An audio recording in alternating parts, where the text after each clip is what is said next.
ಬ್ರಹ್ಮಕುಮಾರಿ ಚಂದ್ರಮಣಿ ದಾದೇಜಿಯವರು ಈ ರೀತಿ ತಮ್ಮ ಅನುಭವವನ್ನು ತಿಳಿಸ್ತಾರೆ. ಕರಾಚಿಯಲ್ಲಿ ಸಾಧು TL ವಾಸವಾನಿಯವರು ಕನ್ಯೆಯರಿಗಾಗಿ ಮೀರಾ ಶಾಲೆಯನ್ನು ತೆರೆದಿದ್ರು ಹಾಗೂ ಅವರು ಸತ್ಸಂಗವನ್ನು ಕೂಡ ಮಾಡ್ತಾ ಇದ್ರು. ಒಂದು ದಿನ ಬಾಬರವರು ಮಕ್ಕಳಾದ ನಮಗೆ ಹೇಳಿದ್ರು, ಹೋಗಿ ಸಾಧು ವಾಸವಾನಿಗೆ ಈಶ್ವರಿಯ ಸಂದೇಶವನ್ನು ಕೊಟ್ಟು ಬನ್ನಿ ಹಾಗೂ ಜ್ಞಾನ ವಾರ್ತಾಲಾಪವನ್ನು ಮಾಡಿ ಬನ್ನಿರಿ. ಆ ದಿನಗಳಲ್ಲಿ ಸಾಧು ವಾಸವಾನಿಯವರು ಓಂ ಮಂಡಲಿಯ ವಿರುದ್ಧ ಪಿಕೆಟಿಂಗ್ ಮಾಡುವ ಮಾತನ್ನು ಯೋಚಿಸ್ತಾ ಇದ್ರು ಅಂತ ಗೊತ್ತಾಯಿತು. ಆದ ಕಾರಣ ಬಾಬರವರು ನಮಗೆ ಹೇಳಿದ್ರು, ವಾಸವಾನಿಗೆ ಹೇಳಿ ಮೊದಲು ತಾವು ಸ್ವಯಂ ಓಂ ಮಂಡಲಿಯನ್ನು ಚೆನ್ನಾಗಿ ನೋಡಿ, ಅಲ್ಲಿ ಬರುವಂತಹ ಸತ್ಸಂಗದ ಜನರ ಅನುಭವವನ್ನು ಕೇಳಿ, ಜನರ ಹೇಳಿಕೆ ಮಾತಿನ ಮೇಲೆ ಯಾವುದೇ ನಿರ್ಣಯವನ್ನು ತೆಗೆದುಕೊಳ್ಬೇಡಿ ಹಾಗೂ ತಿಳಿಯದೆ ಆಂದೋಲನ ಮಾಡುವ ತಪ್ಪನ್ನು ಎಂದಿಗೂ ಮಾಡಬೇಡಿ. ಕೊನೆಗೆ ನಾವು ಕೆಲವು ಸಹೋದರಿಯರು ಸೇರಿ ಅವರ ಹತ್ತಿರ ಹೋದ್ವಿ ಹಾಗೂ ಈಶ್ವರಿಯ ಸಂದೇಶದ ಒಂದು ಗ್ರಾಮಫೋನ್ ರೆಕಾರ್ಡನ್ನು ಕೂಡ ಜೊತೆಗೆ ತೆಗೆದುಕೊಂಡು ಹೋದ್ವಿ. ನಮ್ಮ ಜೊತೆ ಅವರ ಜ್ಞಾನದ ವಾರ್ತಾಲಾಪ ಆಯಿತು. ನಾವು ಅವರಿಗೆ ನಮ್ಮ ಅನುಭವವನ್ನು ಕೂಡ ಹೇಳಿದ್ವಿ ಹಾಗೂ ಈಗ ಪರಂಪಿತ ಪರಮಾತ್ಮ ನಮಗೆ ಯಾವ ಜ್ಞಾನವನ್ನು ಕೊಡ್ತಾ ಇದ್ದಾರೆ, ಅದರ ಲಕ್ಷ್ಯ ಏನಾಗಿದೆ, ಅದರಿಂದ ನಮಗೆ ಏನು ಪ್ರಾಪ್ತಿಯಾಗಿದೆ ಹಾಗೂ ಅದರಿಂದ ನಮ್ಮ ಜೀವನದಲ್ಲಿ ಪರಿವರ್ತನೆ ಏನು ಬಂದಿದೆ ಅಂತ ಹೇಳಿದ್ವಿ. ಇದನ್ನೆಲ್ಲವನ್ನು ಕೇಳಿ ವಾಸವಾನಿಯವರು ಬಹಳ ಖುಷಿಪಟ್ಟರು. ನಾವು ಬಾಬಾರವರ ಕಡೆಯಿಂದ ಹಾಗೂ ಓಂ ಮಂಡಲಿಯ ಕಡೆಯಿಂದ ಓಂ ನಿವಾಸಕ್ಕೆ ಬರಲಿಕ್ಕೋಸ್ಕರ ನಿಮಂತ್ರಣವನ್ನು ಕೂಡ ಕೊಟ್ವಿ. ಅವರು ಹೇಳಿದ್ರು, ಒಳ್ಳೆಯದು, ನಾನು ತಮ್ಮ ಜೊತೆ ಬರ್ತೀನಿ ಅಂತ ತಕ್ಷಣವೇ ಅವರು ನಮ್ಮೊಂದಿಗೆ ಕಾರಿನಲ್ಲಿ ಕುಳಿತುಕೊಂಡು ಹೊರಟರು. ಯಾವಾಗ ಅವರು ಕಾರಿನಲ್ಲಿ ಕುಳಿತುಕೊಂಡ್ರು ಆಗ ತಕ್ಷಣವೇ 4 ಕಡೆಯಿಂದ ಅವರ ಸತ್ಸಂಗದಲ್ಲಿ ಬರುವಂತಹ ಹಾಗೂ ಪ್ರಶಂಸಕ ನರನಾರಿಯರು ಸುತ್ತುವರೆದು ನಿಂತುಬಿಟ್ರು. ಅವರು ಹೇಳಿದ್ರು, ನಾವು ನಿಮ್ಮನ್ನು ಹೋಗಲಿಕ್ಕೆ ಬಿಡೋದಿಲ್ಲ ಅಂತ. ಸಾಧು ವಾಸವಾನಿಯವರು ಹೇಳಿದ್ರು, ಹೆದರಬೇಡಿ, ನಾನು 1 ಗಂಟೆಯಲ್ಲಿ ಹಿಂತಿರುಗಿ ಬರ್ತೇನೆ. ಆದರೆ ಜನರಿಗೆ ಸುಳ್ಳಿನ ಭಯ ಇತ್ತು.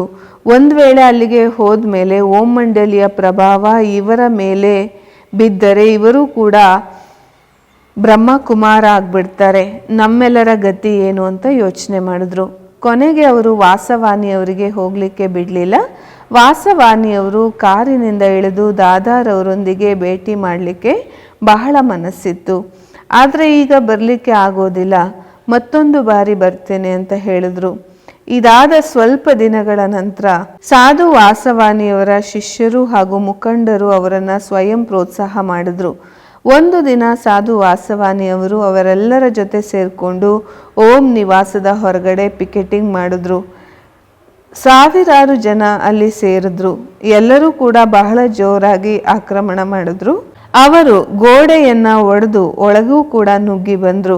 ಆದರೆ ಶೀಘ್ರವಾಗಿ ಪೊಲೀಸ್ ಅಲ್ಲಿಗೆ ಬಂದು ಎಲ್ಲರನ್ನ ಅಲ್ಲಿಂದ ಓಡಿಸಿದ್ರು. ವಾಸವಾನಿಯವರನ್ನು ಪೊಲೀಸರು ಕರೆದುಕೊಂಡು ಹೋದರು. ಸಾಧು ವಾಸವಾನಿಯವರು ಶ್ರೀಕೃಷ್ಣನ ಭಕ್ತರಾಗಿದ್ದರು. ಹಾಗೆ ಗೀತೆಯಲ್ಲಿ ಅವರಿಗೆ ಬಹಳ ಶ್ರದ್ಧೆ ಇತ್ತು. ಗೀತೆಯ ಬಗ್ಗೆ ಒಂದು ವೇಳೆ ಜನ ಅವರನ್ನು ಪ್ರೋತ್ಸಾಹಿಸದೇ ಇದ್ದಿದ್ರೆ ಹಾಗೂ ಅವರು ಒಂದು ಬಾರಿ ದಾದಾರವರ ಸಮ್ಮುಖ ಜ್ಞಾನ ವಾರ್ತಾಲಾಪ ಮಾಡಿದರೆ ಪಿಕೆಟಿಂಗ್ ಮಾಡ್ತಾ ಇರಲಿಲ್ಲ, ಬದಲಾಗಿ ಬಹಳ ಖುಷಿ ಪಡ್ತಾ ಇದ್ರು. ಆದರೆ ಈಗ ಪಿಕೆಟಿಂಗ್ನಿಂದ ವಾತಾವರಣ ಹದಗೆಟ್ಟಿದೆ. ಮುಖಂಡರು ಸಾಧು ವಾಸವಾನಿಯವರನ್ನು ಜೊತೆ ಸೇರಿಸ್ಕೊಂಡು ಸಿಂಧಿ ಸರ್ಕಾರದ ಮೇಲೆ ಒತ್ತಡ ಹಾಕೋದನ್ನು ಪ್ರಾರಂಭ ಮಾಡಿದ್ರು. ಅವರು ಓಂ ಮಂಡಲಿಯ ಮೇಲೆ ಪ್ರತಿಬಂಧವನ್ನು ಮಾಡಬೇಕು ಅಂತ ಚುನಾಯಿತ ಹಿಂದೂ ಸದಸ್ಯರು ಹಾಗೂ ಮಂತ್ರಿಗಳು, ಮುಖ್ಯಮಂತ್ರಿ ಹಾಗೂ ವಿಧಿಯ ಮಂತ್ರಿಯ ಮೇಲೆ ಒತ್ತಡವನ್ನು ಹಾಕಿದ್ರು ಹಾಗೂ ಅವರಿಗೆ ಭಯಪಡಿಸಲಾಯಿತು. ಈ ವ್ಯವಹಾರದಲ್ಲಿ ಮುಖ್ಯಮಂತ್ರಿ ಹಾಗೂ ವಿಧಿ ಮಂತ್ರಿಯವರು ಸಿಂಧಿನ ವಿಧಾನಸಭೆಯಲ್ಲಿ ಭಾಷಣ ಕೊಟ್ಟರು. ಅದು ಬಹಳ ತತ್ವಪೂರ್ಣ ಆಗಿತ್ತು. ಅವರು ಸ್ಪಷ್ಟವಾಗಿ ಮಂತ್ರಿಮಂಡಲದ ಹಿಂದೂ ಸದಸ್ಯರು ನಮಗೆ ತ್ಯಾಗ ಪತ್ರದ ಭಯಪಡಿಸಿದ್ದಾರೆ ಅಂತ ಹೇಳಿದ್ರು. ಆದರೆ ನಾವು ಯಾರ ಬೆದರಿಕೆಯಿಂದ ಹೆದರೋದಿಲ್ಲ. ಪ್ರತಿಯೊಬ್ಬರಿಗೂ ತಮ್ಮ ಧಾರ್ಮಿಕ ಮತದ ಅನುಸಾರ ಸತ್ಸಂಗ ಅಥವಾ ಸಾಧನೆ ಮಾಡುವ ಕಾನೂನಿನ ಅಧಿಕಾರ ಇದೆ. ಓಂ ಮಂಡಲಿಯ ಮೇಲೆ ಪ್ರತಿಬಂಧ ಯಾವ ರೀತಿಯಲ್ಲಿ ಹಾಕಲಿಕ್ಕೆ ಸಾಧ್ಯ? ಅವರು ಹಜರತ್ ಮೊಹಮ್ಮದರ ಉದಾಹರಣೆ ಕೊಡ್ತಾ ಹಾಗೂ ಅನ್ಯ ಸುಧಾರಣೆಗಾರರ ಉದಾಹರಣೆ ಕೊಡ್ತಾ ಹೀಗೆ ಹೇಳಿದ್ರು, ಪ್ರಾರಂಭದಲ್ಲಿ ಆ ಜನರ ಸಂಖ್ಯೆ ಕಡಿಮೆ ಇತ್ತು ಹಾಗೂ ಅವರ ಮೇಲೇನೂ ಕೂಡ ಜನರು ನಿಂದನೆ ಮಾಡಿದ್ರು. ಅವರು ಸ್ಪಷ್ಟ ಶಬ್ದಗಳಲ್ಲಿ ಹೇಳಿದ್ರು, ದಾದಾರವರೊಡನೆ ಏನೇನು ಬೇಡಿಕೆಗಳಿಟ್ಟರು ಅವೆಲ್ಲವನ್ನ ಅವರು ಪೂರೈಸಿದ್ದಾರೆ. ಅವರು ಇದನ್ನು ಕೂಡ ಹೇಳಿದ್ರು, ವಾಸ್ತವವಾಗಿ ದಬ್ಬಾಳಿಕೆಯಂತೂ ಓಂ ಮಂಡಳಿಯದ್ದೇ ಆಗಿದೆ, ಅಂದರೆ ಆಂಟಿ ಓಂ ಮಂಡಳಿಯದ್ದು. ಆದರೆ ಅಂತಿಮದಲ್ಲಿ ಯಾವಾಗ ಅವರು ತಮ್ಮ ಮಂತ್ರಿ ಮಂಡಲ ಇದೇ ಕಾರಣದಿಂದ ಮುರಿದು ಹೋಗೋದನ್ನು ನೋಡಿ ಸ್ವಲ್ಪ ಅಧೀರರಾಗ್ತಾರೆ. ಸರ್ಕಾರವು ಒಂದು ಟ್ರಿಬ್ಯುನಲ್ ರಚನೆ ಮಾಡುತ್ತೆ. ಆದರೆ ಆ ಟ್ರಿಬ್ಯುನಲ್ನಲ್ಲಿ ಸಿಂಧಿ ಬಂಧು ಬಳಗದವರು ಹಾಗೂ ಮುಖ್ಯಸ್ಥರ ಸಂಬಂಧಿಸಿದ ವ್ಯಕ್ತಿಗಳನ್ನು ರಚನೆ ಮಾಡಲಾಯಿತು. ಇದರ ಮೇಲೆ ಓಂ ಮಂಡಳಿಯ ಕಡೆಯಿಂದ ಸರ್ಕಾರಕ್ಕೆ ಸ್ಪಷ್ಟವಾಗಿ ಹೇಳಲಾಯಿತು. ಟ್ರಿಬ್ಯುನಲ್ನ ಒಬ್ಬ ಸದಸ್ಯರಂತೂ ಸಿಂಧ್ ಅಬ್ಸರ್ವರ್ ಸಮಾಚಾರ ಪತ್ರದ ಬೋರ್ಡ್ ಆಫ್ ಡೈರೆಕ್ಟ್ನ ಚೇರ್ಮನ್ ಆಗಿದ್ದಾರೆ ಹಾಗೂ ಅವರ ಪತ್ರ ಅಂತೂ ಆಂಟಿ ಓಂ ಮಂಡಳಿಯ ಪಕ್ಷದ ಕಡೆಯೇ ಪ್ರಾರಂಭದಿಂದ ತರ್ತಾ ಬಂದಿದೆ. ಹಾಗೂ ಟ್ರಿಬ್ಯುನಲ್ನಿಂದ ಈ ಸದಸ್ಯರಿಗೆ ಆಂಟಿ ಓಂ ಮಂಡಳಿಯ ಕೆಲವು ಸದಸ್ಯರುಗಳೊಂದಿಗೆ ಸಂಬಂಧವೂ ಕೂಡ ಇತ್ತು. ಆದ ಕಾರಣ ಈ ಸದಸ್ಯ ನಿಷ್ಪಕ್ಷಪಾತಿಯಾಗಿರಲಿಕ್ಕೆ ಸಾಧ್ಯ ಇರಲಿಲ್ಲ. ಇದೇ ಪ್ರಕಾರ ಅನ್ಯ ಸದಸ್ಯರ ಬಗ್ಗೆನೂ ಕೂಡ ಹೇಳಲಾಯಿತು. ಅವರು ಕೂಡ ಆಂಟಿ ಓಂ ಮಂಡಳಿಯ ಪಕ್ಷಪಾತಿಯಾಗಿದ್ದಾರೆ. ಆದ ಕಾರಣ ಸರ್ಕಾರಕ್ಕೆ ಆ ಆವೇದನೆ ಪತ್ರ ಕೊಡಲಾಯಿತು. ಟ್ರಿಬ್ಯುನಲ್ನಲ್ಲಿ ಯಾರಾದರೂ ನಿಷ್ಪಕ್ಷಪಾತಿ ವ್ಯಕ್ತಿ ಬೇಕಾದರೆ ಅದರಲ್ಲಿ ಯಾರಾದರೂ ಬ್ರಿಟಿಷರು ಇರಲಿ ಅಥವಾ ನಿಷ್ಪಕ್ಷಪಾತಿ ಹಿಂದೂ ಇರಲಿ. ಇದಲ್ಲದೆ ಇದನ್ನು ಹೇಳಲಾಯಿತು, ಪಿಕೆಟಿಂಗ್ ಪರಿಣಾಮ ಸ್ವರೂಪ ವಾತಾವರಣ ಹದಗೆಟ್ಟಿದೆ. ಅದನ್ನು ಶಾಂತ ಮಾಡಲಿಕ್ಕೋಸ್ಕರ ಜಾರಿಯಲ್ಲಿರುವ ಸೆಕ್ಷನ್ 144 ತೆಗೆದು ಹಾಕಲಿ.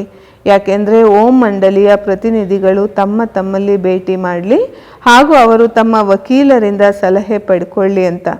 ಅದಾದಮೇಲೆ ಇದನ್ನು ಕೂಡ ಹೇಳಲಾಯಿತು, ಟ್ರಿಬ್ಯುನಲ್ನ ಮುಂದೆ ವಕೀಲರನ್ನು ಕರೆಯಲಿಕ್ಕೆ ಕೂಡ ಸ್ವೀಕೃತಿಯನ್ನು ಕೊಡಬೇಕಾಗಿದೆ.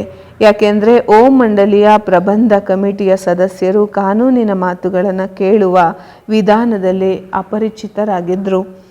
ಇದರ ಹೊರತು ಸರ್ಕಾರಕ್ಕೆ ಇದನ್ನು ಕೂಡ ಹೇಳಲಾಯಿತು, ಟ್ರಿಬ್ಯುನಲ್ಗೆ ಈ ಅಧಿಕಾರ ಇರಬೇಕು. ಸಾಕ್ಷಿಯಾಗಿ ಅವರು ಯಾವ ವ್ಯಕ್ತಿಯನ್ನಾದರೂ ಕರೀಬೋದು. ಟ್ರಿಬ್ಯುನಲ್ನ ಕಾರ್ಯ ಪದ್ಧತಿಯೂ ಕೂಡ ತಿಳಿಬೇಕು. ಯಾವ ಮಾತಿನ ಮೇಲೆ ಅವರನ್ನು ಕಂಡು ಹಿಡಿಬೇಕು, ಅದರ ಸೂಚನೆಯೂ ಕೂಡ ಪ್ರಕಾಶಿತ ಆಗಬೇಕು. ಆದರೆ ಓಂ ಮಂಡಳಿಯ ಕಡೆಯಿಂದ ಸರ್ಕಾರಕ್ಕೆ ಬರೆಯಲಾದ ಈ ಮಾತುಗಳನ್ನು ಯಾರೂ ಕೂಡ ಕೇಳಿರಲಿಲ್ಲ ಹಾಗೂ ಅವರ ಪ್ರತಿನಿಧಿಗಳಿಗೂ ವಕೀಲರನ್ನು ನೇಮಿಸಿಕೊಳ್ಳಲು ಒಪ್ಪಿಗೆ ಕೊಡಲಿಲ್ಲ. ಅವರಿಗೆ ತಮ್ಮಲ್ಲಿ ತೆರೆದ ರೀತಿ ಭೇಟಿ ಮಾಡುವ ಮೀಟಿಂಗ್ಗಳಲ್ಲಿ ಸಮ್ಮಿಲನವಾಗಲಿಕ್ಕೆ ಒಪ್ಪಿಗೆ ಇರಲಿಲ್ಲ. ಓಂ ಮಂಡಳಿಯ ಅನೇಕ ಸದಸ್ಯರು ವ್ಯಕ್ತಿಗತ ರೂಪದಿಂದ ಟ್ರಿಬ್ಯುನಲ್ಗೆ ಬರೆದಿದ್ರು. ಏನು ಅಂದರೆ, ನಾವು ಕೂಡ ಟ್ರಿಬ್ಯುನಲ್ನ ಮುಂದೆ ಓಂ ಮಂಡಳಿಯ ಮಾನ್ಯತೆಗಳು ಹಾಗೂ ಕಾರ್ಯವನ್ನು ಸ್ಪಷ್ಟ ಮಾಡಲಿಕ್ಕೆ ಇಷ್ಟಪಡ್ತೇವೆ.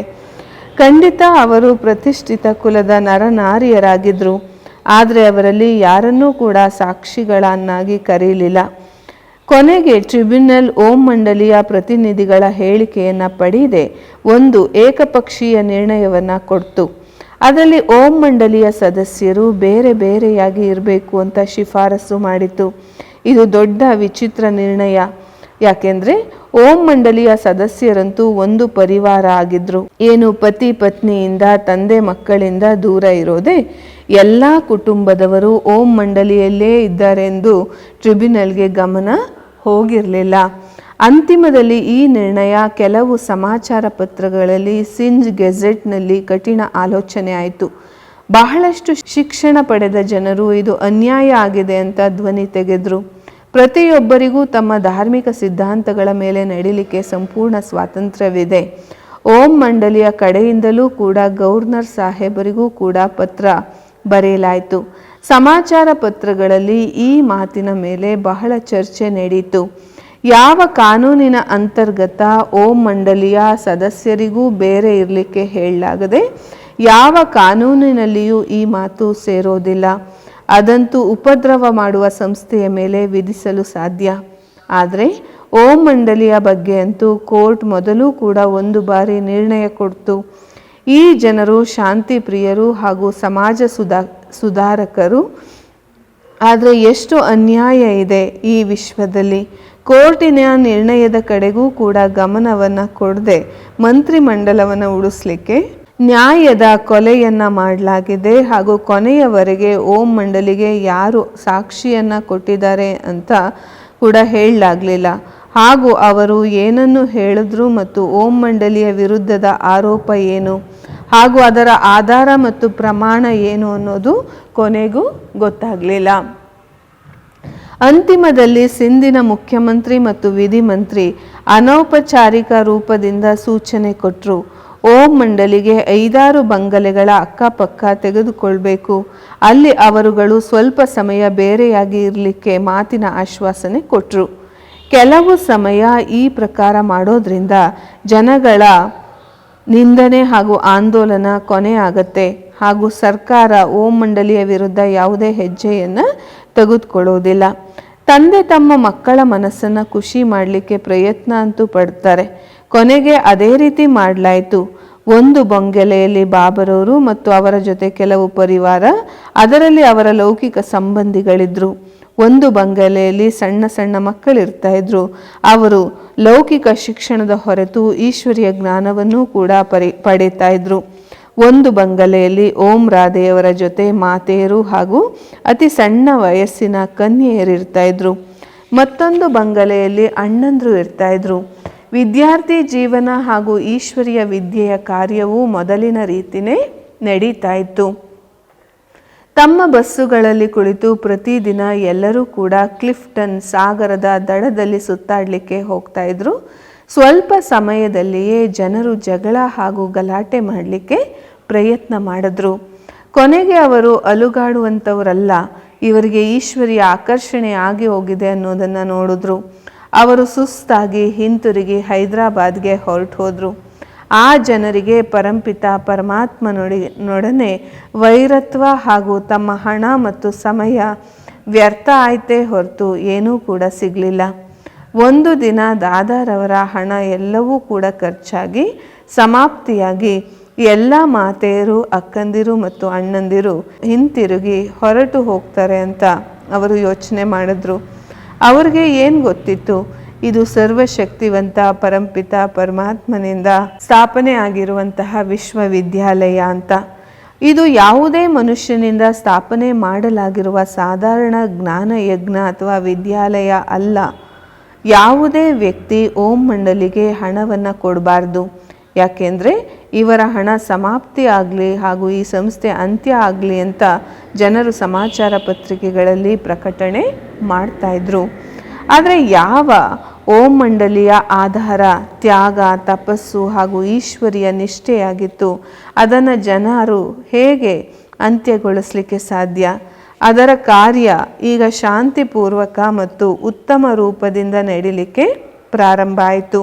ಯಾವ ಕನ್ಯೆಯರಿಗೆ ವಯಸ್ಕಾಲದಲ್ಲಿ ಕಾರಣ ಕೋರ್ಟಿನಿಂದ ಅವರ ಸಂಬಂಧಿಗಳು ಕರೆದುಕೊಂಡು ಹೋಗಿದ್ರು, ಅವರೂ ಕೂಡ ಹಿಂತಿರುಗಿ ಬರಲಿಕ್ಕೆ ಪ್ರಾರಂಭ ಮಾಡಿದರು. ಯಾಕೆಂದರೆ ಇವರ ಆಕರ್ಷಣೆಯಂತೂ ಮುರಿಯದೆ ಈಶ್ವರನಲ್ಲಿ ಕೇಂದ್ರೀಕೃತ ಆಗಿತ್ತು. ಹಾಗೂ ಇವರು ಸಿನಿಮಾ, ಫ್ಯಾಷನ್, ಮಾಂಸಾಹಾರ, ವಿಕಾರಿ ವಿವಾಹಗಳಿಗೆ ಒಪ್ತಾ ಇರಲಿಲ್ಲ. ಏಕೆ ಇವರನ್ನು ಹೋಗಲಿಕ್ಕೆ ಬಿಡಬಾರ್ದು ಹಾಗೂ ಜೀವನವನ್ನು ಶ್ರೇಷ್ಠ ಮಾಡಿಕೊಳ್ಳುವ ಶಿಕ್ಷಣ ಪಡೀಲಿಕ್ಕೆ ಬಿಡಬಾರ್ದು ಅಂತ ಅವರ ತಂದೆ ತಾಯಿಗಳು ಯೋಚನೆ ಮಾಡಿದರು. ಬಾಲಕಿಯರು ಹಾಗೂ ವೃದ್ಧ ಮಾತೆಯರು ಮೊದಲಿನಿಂದಲೇ ಇದ್ದರು. ಅವರಿಗೆ ಯಾರೂ ಕೂಡ ಹೋಗಲಿಕ್ಕೆ ಆಜ್ಞೆ ಕೊಡಲಿಕ್ಕೆ ಸಾಧ್ಯ ಆಗ್ತಾ ಇರಲಿಲ್ಲ. ಯಾಕೆಂದರೆ ವಾಸ್ತವದಲ್ಲಿ ಮೊದಲೇ ಎಲ್ಲರ ಪತಿ ಅಥವಾ ಮಾವ ಸ್ವೀಕೃತಿ ಪತ್ರವನ್ನು ಬರೆದು ಕೊಟ್ಟಿದ್ರು. ಅವರು ಓಂ ಮಂಡಲಿಯಲ್ಲಿ ಓಂ ರಾಧೆಯ ಹತ್ತಿರ ಹೋಗಿ ಜ್ಞಾನಾಮೃತವನ್ನು ಸವಿದು ಅದನ್ನು ಬೇರೆಯವರಿಗೂ ಕೂಡ ಕೊಡಲಿಕ್ಕೆ ಶಕ್ತರಾಗಿದ್ದರು.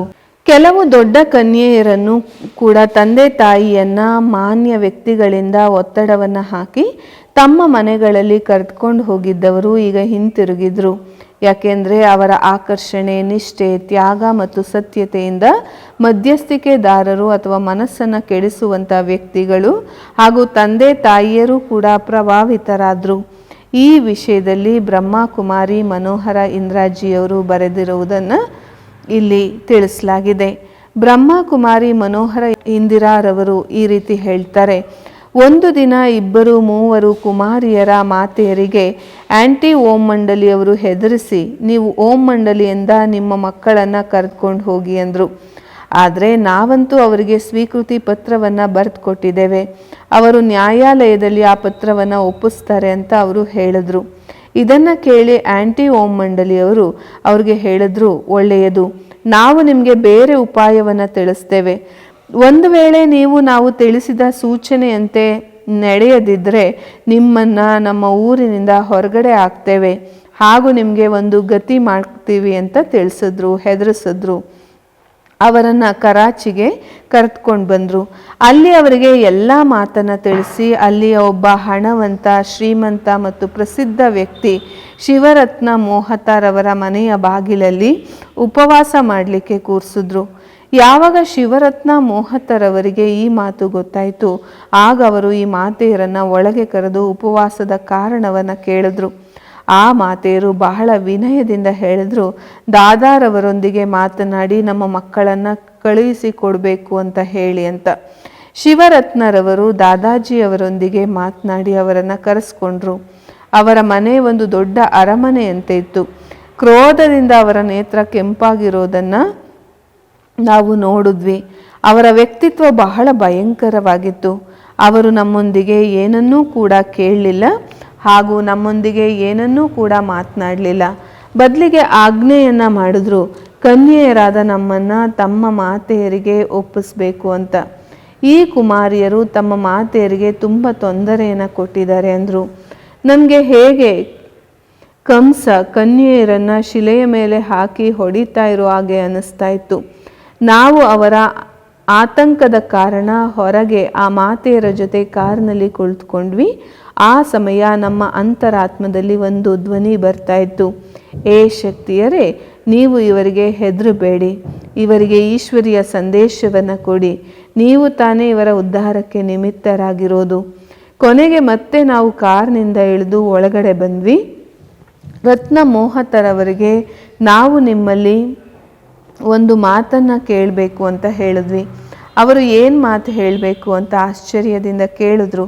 ನಾವು ಹೇಳಿದ್ವಿ, ಬಾಬೂಜಿ, ನೀವು ನಮ್ಮನ್ನು ಎಲ್ಲಿಗೆ ಕಳಿಸ್ತಾ ಇದ್ದೀರಾ? ನಾವಿಲ್ಲಿ ಹೇಗೆ ಜೀವನವನ್ನು ಮಾಡ್ಕೊಳ್ತಿದ್ದೇವೆ ಹಾಗೂ ನಮಗೆ ಈ ಮಾತೆಯರ ಜೊತೆ ಏಕೆ ಮನೆಗೆ ಹೋಗಲಿಕ್ಕೆ ಇಷ್ಟ ಇಲ್ಲ ಅನ್ನೋದನ್ನು ನಿಮಗೆ ತಿಳಿಸ್ತೇವೆ. ನಾವು ನಿಮ್ಮಲ್ಲಿ ಕೇವಲ ಒಂದು ಮಾತನ್ನು ಕೇಳ್ತೇವೆ, ನೀವು ನಮ್ಮ ಆ ಬೇಡಿಕೆಯನ್ನು ಪೂರ್ತಿ ಮಾಡಲೇಬೇಕು. ನಾವು ಯಾವ ಚಿನ್ನ ಬೆಳ್ಳಿಯನ್ನೂ ಕೂಡ ಕೇಳ್ತಾ ಇಲ್ಲ ಅಥವಾ ಸಂಸಾರದ ಯಾವುದೇ ಅನ್ಯ ವೈಭವ ಅಥವಾ ಸೌಖ್ಯವನ್ನು ಕೇಳ್ತಿಲ್ಲ. ಈ ಜನರು ನಮಗೆ ಜ್ಞಾನಾಮೃತವನ್ನು ಸವಿಲಿಕ್ಕೆ ಓಂ ಮಂಡಲಿಗೆ ಹೋಗಲಿಕ್ಕೆ ಆಜ್ಞೆ ಕೊಡೋದಿಲ್ಲ ಹಾಗೂ ನಮ್ಮನ್ನು ಪವಿತ್ರ ಅಂದರೆ ಬ್ರಹ್ಮಚರ್ಯ ವ್ರತವಾದ ಉತ್ತಮ ಜೀವನ ನಡೆಸಲಿಕ್ಕೆ ಒಪ್ಪಿಗೆ ಕೊಡೋದಿಲ್ಲ. ಬಾಬೂಜಿ, ನಮ್ಮ ಈ ಪ್ರಾರ್ಥನೆಯನ್ನು ಸ್ವೀಕಾರ ಮಾಡೋ ಬದಲು ಇವರು ನಮ್ಮನ್ನು ಬಹಳ ಕೆಟ್ಟ ರೀತಿಯಿಂದ ಹೊಡಿತಾರೆ, ನಮ್ಮನ್ನು ಇಲ್ಲಿಂದ ಕರೆದುಕೊಂಡು ಹೋಗಿ ಹೊಡಿತಾರೆ ಹಾಗೂ ಹೊಡಿಸ್ತಾರೆ. ಆಗ ನೀವು ಸಹನೆ ಮಾಡ್ಕೊಳ್ತೀರಾ? ನೀವೇ ನಿಮ್ಮ ಕೈಯಿಂದ ಯಾವ ಕನ್ಯೆಯರನ್ನು ಒಪ್ಪಿಸ್ತೀರಾ ಅವರ ಸ್ಥಿತಿ ಹಾಗೆ ಆಗ್ಬೋದಾ? ನೋಡಿ, ಇವರು ನಮ್ಮ ಮೇಲೆ ಒತ್ತಡ ಹಾಕಿ ನಮ್ಮ ಬಾಯಿಯಲ್ಲಿ ಅಶುದ್ಧ ಅಂದರೆ ತಾಮಸಿಕ ಭೋಜನವನ್ನು ತಿನ್ನಿಸಿ ಕೆಟ್ಟ ಕೆಲಸವನ್ನು ಮಾಡಿಸ್ತಾರೆ. ನಮ್ಮನ್ನು ಸಿನಿಮಾಗೆ ಕರೆದುಕೊಂಡು ಹೋಗ್ತಾರೆ. ನಾವು ಶಾಂತಿಪೂರ್ವಕ ಪ್ರಭುವಿನ ನೆನಪಿನಲ್ಲಿ ಸ್ವಲ್ಪ ಸಮಯ ಮನೆಯಲ್ಲಿ ಕುಳಿತಿರುವಾಗ ಹಿಂದೆಯಿಂದ ಬಂದು ತಳ್ತಾರೆ. ನಮ್ಮ ಸಂಬಂಧಿಕರು ನಮ್ಮ ಕೂದಲನ್ನು ಎಳಿತಾರೆ. ನಮ್ಮ ಈ ಎಲ್ಲ ದುಃಖದ ಜೀವನ ವೃತ್ತಾಂತವನ್ನು ಕೇಳಿ ಮೋಹತಾರವರ ಮನಸ್ಸಿನಲ್ಲಿ ದಯೆಯ ಭಾವನೆ ಜಾಗೃತ ಆಯಿತು. ಸ್ವಲ್ಪ ಮೃದು ಸ್ವರದಲ್ಲಿ ಮೋಹತಾಜಿ ಕೇಳಿದ್ರು, ಒಳ್ಳೆಯದು, ನಾನು ನಿಮ್ಮಲ್ಲಿ ಒಂದು ಪ್ರಶ್ನೆಯನ್ನು ಕೇಳಲಿಕ್ಕೆ ಇಷ್ಟಪಡ್ತೇನೆ. ನೀವು ಮದುವೆಯಾಗಲಿಕ್ಕೆ ಒಪ್ಪೋದಿಲ್ಲ ಅಂತ ಕೇಳಿದ್ದೇನೆ, ಇದು ಸತ್ಯನಾ? ದಾದೀಜಿಯವರು ಹೇಳ್ತಾರೆ, ಬಾಬೂಜಿ, ನಾವು ಮದುವೆಯಾಗಲಿಕ್ಕೆ ಒಪ್ಪೋದಿಲ್ಲ ಅಂತ ಅಲ್ಲ, ಮದುವೆ ಅಂತೂ ಶ್ರೀರಾಮನೂ ಕೂಡ ಮಾಡ್ಕೊಂಡಿದ್ದಾರೆ, ಶ್ರೀಕೃಷ್ಣನೂ ಮಾಡ್ಕೊಂಡಿದ್ದಾರೆ, ಎಲ್ಲರೂ ಮಾಡ್ಕೊಂಡಿದ್ದಾರೆ. ಬಾಬೂಜಿ, ಮಾತು ಕೇವಲ ಇದಾಗಿದೆ ಅಂದರೆ ವಿಕಾರಿ ಮನುಷ್ಯರೊಂದಿಗೆ ಮದುವೆ ಮಾಡ್ಕೊಳ್ಳಿಕ್ಕೆ ಇಷ್ಟ ಇಲ್ಲ. ನಮ್ಮೆಲ್ಲರ ಇಚ್ಛೆ ಅಂದರೆ ನಾವು ಆತ್ಮ ಸಾಕ್ಷಾತ್ಕಾರ ರೂಪದ ಧನುಷ್ಯನ್ನು ಮುರಿದಿರುವಂಥ ಪುರುಷನನ್ನು ವಿವಾಹ ಆಗಬೇಕು ಹಾಗೂ ಮನೋವಿಕಾರಗಳ ಮೇಲೆ ವಿಜಯ ಪ್ರಾಪ್ತಿ ಮಾಡಿಕೊಂಡಿರುವಂಥವ್ರಾಗಿರಬೇಕು. ಮೋಹತಾಜಿಯವರು ಕೇಳಿದ್ರು, ಏನು ಹೇಳಿದ್ರಿ? ಆತ್ಮ ಸಾಕ್ಷಾತ್ಕಾರ ರೂಪದ ಧನಸ್ಸು. ದಾದೀಜಿ ಹೇಳ್ತಾರೆ, ಹೌದು. ಈ ಮಾತನ್ನು ಕೇಳಿ ಮೋಹತಾಜಿಯವರಿಗೆ ಬಹಳ ಖುಷಿಯಾಯಿತು. ಮೊದಲು ಅವರ ಮುಖ ಹೇಗಿತ್ತು ಅದು ಬದಲಾಗಿ ಖುಷಿಯಿಂದ ಈಗ ಅರಳ್ತಾ ಇತ್ತು. ಮೋಹತಾಜಿಯವರು ಕೇಳಿದ್ರು, ತಾವು ಸಣ್ಣ ಸಣ್ಣ ಕನ್ಯೆಯರ ಮಾತನ್ನು ಕೇಳಿ ನಿಮ್ಮ ಏಕಾಗ್ರತೆ ಹಾಗೂ ಉತ್ಸಾಹವನ್ನು ನೋಡಿ ನನಗೆ ಬಹಳ ಪ್ರಸನ್ನತೆಯಾಗಿದೆ. ತಾವು ಸಾಕ್ಷಾತ್ ದೇವಿಯರು. ತಮ್ಮ ಸಂಸ್ಕಾರ ಉಜ್ವಲ ಆಗಿದೆ. ನಿಮ್ಮ ಮನಸ್ಸು ನಿರ್ಮಲವಾಗಿದೆ. ನಾನು ತಿಳ್ಕೊಂಡೆ ನಿಮ್ಮ ಮೇಲೆ ಇಷ್ಟೊಂದು ಅತ್ಯಾಚಾರ. ಮಕ್ಕಳೇ, ನೀವು ನಿಶ್ಚಿಂತವಾಗಿರಿ. ಅವರು ಮತ್ತೆ ಮಾತೆಯರ ಕಡೆ ನೋಡ್ತಾ ಹೇಳಿದ್ರು, ನೀವಂತೂ ಸೌಭಾಗ್ಯಶಾಲಿಗಳು. ತಮ್ಮ ಮನೆಗಳಲ್ಲಿ ತಪಸ್ವಿನಿ ಕನ್ಯೆಯರು ಬಾಲೆಯರು ಇದ್ದಾರೆ. ನೀವು ಇವರನ್ನು ಯಾಕೆ ಹೊಡುತ್ತೀರಾ? ಇವರ ಇಚ್ಛೆಯ ವಿರುದ್ಧ ಬೇಡದ ಅಶುದ್ಧ ಭೋಜನವನ್ನು ತಿನ್ನಿಸ್ತೀರಾ? ಇವರಂತೂ ಪಾವನ ಪುತ್ರಿಯರು, ಸಾಕ್ಷಾತ್ ದೇವಿಯರು. ಎಚ್ಚರಿಕೆ, ಈಗ ಇನ್ನು ಮುಂದೆ ಇವರ ಮೇಲೆ ಏನೂ ಅಪವಾದ ಹಾಕಬಾರ್ದು. ಈಗ ನೀವು ಇವರನ್ನು ನಿಮ್ಮ ಜೊತೆ ಕರೆದುಕೊಂಡು ಹೋಗಿ, ಆದರೆ ಯಾವಾಗ ಇವರಿಗೆ ಓಂ ಮಂಡಲಿಗೆ ಹೋಗಲಿಕ್ಕೆ ಮನಸ್ಸಾಗತ್ತೆ ಇವರನ್ನು ಖುಷಿಯಿಂದ ಕಳಿಸ್ಕೊಡ್ಬೇಕು. ಅವರು ಈ ರೀತಿ ಹೇಳಿ ನಮ್ಮನ್ನು ಕಳಿಸ್ಕೊಟ್ರು. ಅಸ್ತು, ಏನಾಯಿತೋ ಅದರಲ್ಲಿಯೇ ನಮ್ಮ ಕಲ್ಯಾಣವೇ ಅಡಗಿತ್ತು. ನಾವು ಕರಾಚಿಯಿಂದ ಮಾತೆಯರ ಜೊತೆ ಹೈದರಾಬಾದ್ಗೆ ಹಿಂತಿರುಗಿದಾಗ ನಮಗೆ ಬಾಬರವರು ಕೊಟ್ಟಿರುವ ಈಶ್ವರ್ಯ ಜ್ಞಾನದಿಂದ ನಾವೇಕೆ ಈ ಮಾತೆಯರ ಕಲ್ಯಾಣ ಮಾಡಬಾರ್ದು ಅಂತ ಯೋಚನೆ ಮಾಡಿದ್ವಿ. ಇದೊಂದು ಒಳ್ಳೆಯ ಸೇವೆ. ಈ ಶುಭ ಸಂಕಲ್ಪವನ್ನು ಮಾಡಿ ನಾವು ಎಷ್ಟು ದಿನ ಅಲ್ಲಿ ಇದ್ವೋ ಅಷ್ಟು ದಿನವೂ ಅವರಿಗೆ ನಾವು ಜ್ಞಾನವನ್ನು ಹೇಳ್ತಾ ಇದ್ವಿ. ಅವರಿಗೆ ಮನೆಯಲ್ಲಿ ಅನ್ಯ ಕಾರ್ಯಗಳಲ್ಲಿಯೂ ಕೂಡ ಸಹಯೋಗ ಮಾಡ್ತಾ ಇದ್ವಿ. ಕೊನೆಗೆ ಮಾತೆಯರು ತಮ್ಮ ಪ್ರಾಯೋಗಿಕ ಜೀವನದಿಂದ ಪ್ರಭಾವಿತ ಆದರು. ಅವರು ನಮಗೆ ಖುಷಿಯಿಂದ ಬಿಡುಗಡೆ ಕೊಟ್ಟು ಹೀಗೆ ಹೇಳಿದ್ರು, ಮಕ್ಕಳೇ, ನೀವು ಬ್ರಹ್ಮವಿದ್ಯೆ ಅಥವಾ ಅವಿನಾಶಿ ಜ್ಞಾನ ಪ್ರಾಪ್ತಿ ಮಾಡಿಕೊಂಡು ತಮ್ಮ ಭವಿಷ್ಯವನ್ನು ಉಜ್ವಲ ಮಾಡ್ಕೊಳ್ಳಿ. ನಾವು ಅದರ ಶುಭ ಆಸೆಯನ್ನು ಹೊತ್ತು ಬಂದು ಬೋರ್ಡಿಂಗ್ನಲ್ಲಿ ಇರಲಿಕ್ಕೆ ಪ್ರಾರಂಭ ಮಾಡಿದ್ವಿ. ನಾವು ಈಗ ನಿಶ್ಚಿಂತರಾಗಿ ಈಶ್ವರಿಯ ವಿದ್ಯೆಯನ್ನು ಓದಲಿಕ್ಕೆ ಪ್ರಾರಂಭ ಮಾಡಿದ್ವಿ. ಆಗ ಜನಗಳಿಂದಲೂ ಕೂಡ ಯಾವುದೇ ಗಲಾಟೆ ಇರಲಿಲ್ಲ. ನಾವು ಲೋಕ ಮರ್ಯಾದೆ, ನಿಂದನೆ, ಭಯ ಹಾಗೂ ಆಸುರಿ ಮರ್ಯಾದೆಯ ಪರೀಕ್ಷೆಯನ್ನು ಪಾರು ಮಾಡಿದ್ವಿ. ಈಗ ಬಹಳ ಸಂಖ್ಯೆಯಲ್ಲಿ ಹಿಂದಿ, ಆಂಗ್ಲ ಭಾಷೆ ಹಾಗೂ ಅನೇಕ ಭಾಷೆಗಳಲ್ಲಿ ಈಶ್ವರಿಯ ಸಾಹಿತ್ಯವನ್ನು ಮುದ್ರಣ ಮಾಡಿ ಜನರಿಗೆ ಕೊಡಲಾಗ್ತಾ ಇತ್ತು. ದೇಶದ ಎಲ್ಲ ಕಡೆ ಸಾವಿರಾರು ವಿಶಿಷ್ಟ ವ್ಯಕ್ತಿಗಳಿಗೂ ಕೂಡ ಕಳಿಸಲಾಗ್ತಾ ಇತ್ತು. ಮತ್ತು ಈಸ್ ದಿಸ್ ಜಸ್ಟಿಸ್ ಹೆಸರಿನಿಂದಲೂ ಕೂಡ ಒಂದು ಪುಸ್ತಕವನ್ನು ಮುದ್ರಣ ಮಾಡಿ ಎಲ್ಲ ವಿಶಿಷ್ಟ ವ್ಯಕ್ತಿಗಳಿಗೆ ಕಳಿಸ್ಕೊಡ್ಲಾಯಿತು. ಯಾಕೆಂದರೆ ಅವರಿಗೆ ಗೊತ್ತಾಗಲಿ ಹೇಗೆ ಹೆದರಿಕೆ, ಒತ್ತಡ ಹಾಗೂ ಪಶ್ಚಾತ್ತಾಪದ ಕಾರಣ ಓಂ ಮಂಡಲಿಗೆ ಅನ್ಯಾಯ ಮಾಡಲಾಯಿತು ಅಂತ.